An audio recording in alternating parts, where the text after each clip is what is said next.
Hi, everyone. Pretty impressive session out of the NASDAQ and NASDAQ 100 today. Don't want to spend too much time going over this, so let's keep it simple. I know volume's well below average, but it doesn't matter for follow-through days. We just want volume higher than the session before. NASDAQ's up 1.02% today. The NASDAQ 100, I believe, 1.13%. Yes, volume also higher on that index. TQQQ showed up in my perfect speculator scan. Big indication it wants to move higher. Overall, like I said, could this be a fake out? Yeah, but we've got charts giving signals everywhere, so let's get right into the long signals right after I go over the other indexes.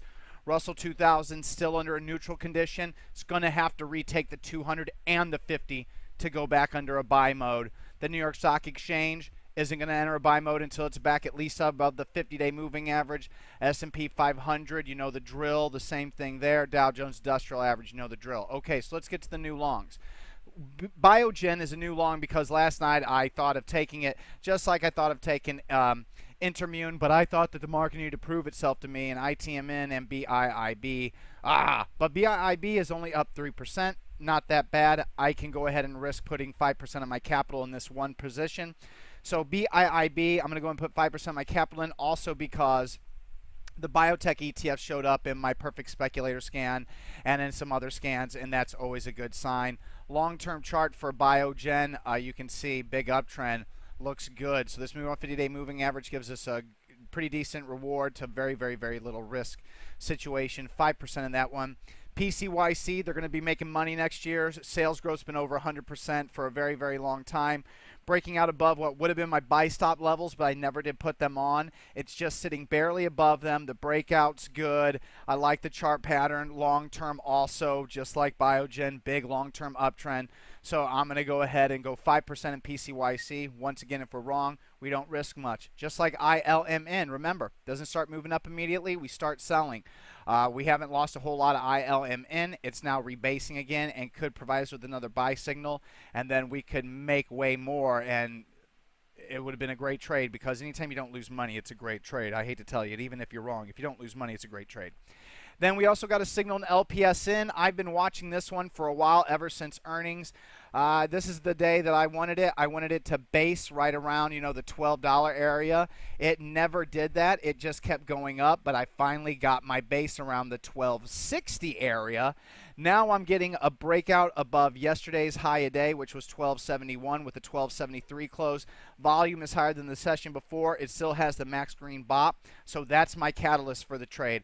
Awesome earnings winner. Check out the 10Q. You can see the recent earnings and sales growth. More is expected next year. Very, very nice looking technical pattern. But because it's a speculative position, not a high quality, canned slim quality stock, it will only be 2.5%. Speaking of high quality, we also are going to add more to AER. My God, I guess I should have gone 5% yesterday instead of 2.5%. Why did I go 2.5%? Because of RAX. RAX has got in my head, and it'll be in my head for the rest of the year, as that will go down as the worst trade this year, because after everything I've done to make sure that I leave with gains and then lose very little during this choppy period, I do RAX. So going to stick with me for a while. But AER, boom, immediately. And not only did it boom immediately, BOP exploded to the max green level. Volume was huge, and it closed above the mid-range. All good. Going to add a little bit more, only 2% of AER, because we just added 2.5% after we got the long signal way back in AER eons ago, back here in June. And I don't know what we're up now, but it just would be interesting to see since June 27th. This now has a 175% gain. Not bad. VIPS now has over a 500% gain for us. So all is well on that end. Very, very, very nice. And now we're looking at our sell. SOXS. My sell stop was hit intraday. It was supposed to sell it off at break even, but it looks like I lost a little bit of money.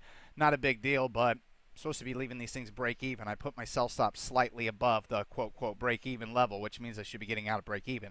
I shouldn't even lose $1 on these, but I did somehow on SOXS.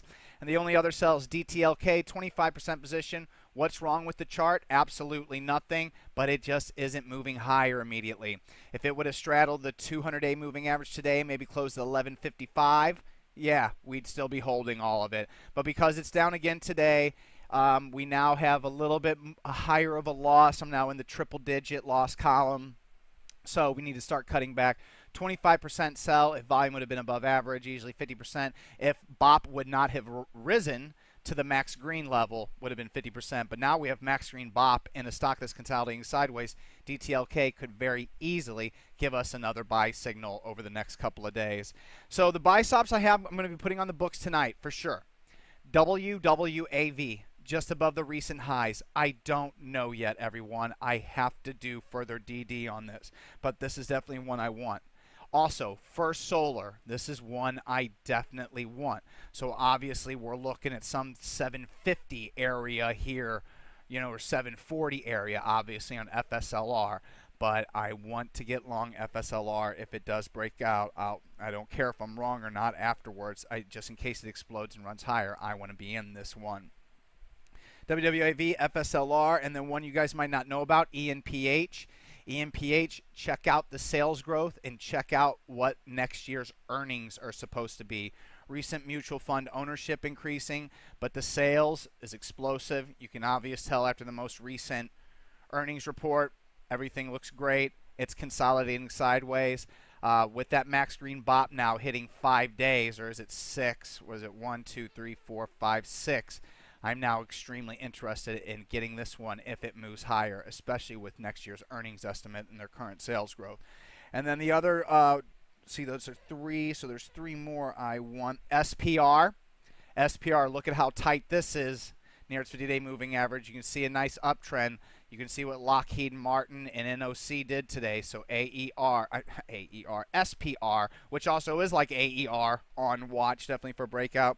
CGNX, I don't like next year's estimates, but still look at how tight this range is.